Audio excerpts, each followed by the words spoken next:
Hi guys, అందరూ ఎలా ఉన్నారు?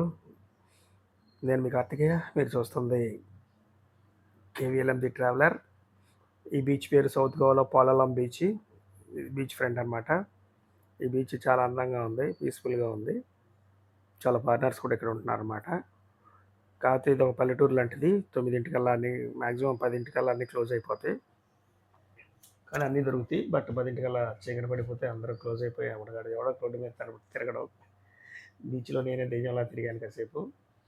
అండ్ ఇక్కడ బీచ్లో ఫుడ్ కూడా బాగానే ఉంటుంది. అండ్ ఇక్కడ బీచ్ ఫ్రంట్ రిసార్ట్లో తీసుకున్నాను నేను రూము. అండ్ ఎదురుగా బీచ్. ఈ బీచ్లోనే, ఈ సముద్రంలోనే అందరూ కయాకింగ్ చేస్తున్నారు. అంత డేంజరస్ టెరపిక్ కయాకింగ్ అనమాట ఇది. ఎందుకంటే చాలా లోతు ఉంటుంది. పైగా ఈత రాని వాళ్ళందరినీ ఎక్కించి లోపల దూసేస్తున్నారు. ఆ సన్సెట్ అవుతుంది కదా, అక్కడ రెండు కొండల మధ్య ఒక బ్యూటిఫుల్ ఇది ఉందన్నమాట. లొకేషన్ అది మనం కూడా చూపిస్తాము, చూడండి. ఇది గైస్, వీడియోలు వస్తూ ఉంటాయి, బ్యాక్ టు బ్యాక్ చూస్తూ ఉండండి.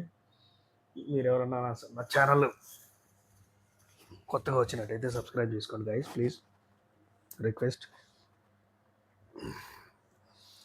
సబ్స్క్రైబ్ చేసుకోండి, బెల్ ఐకాన్ ఆన్లో పెట్టండి,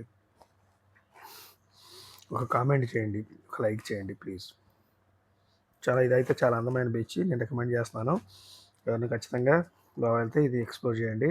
పోలాలం బీచ్ అండ్ కోలా బీచ్ అంట, చాలా బాగుంటుంది అంట. కోలా బీచ్ నేను కూడా స్కిప్ కొట్టాను.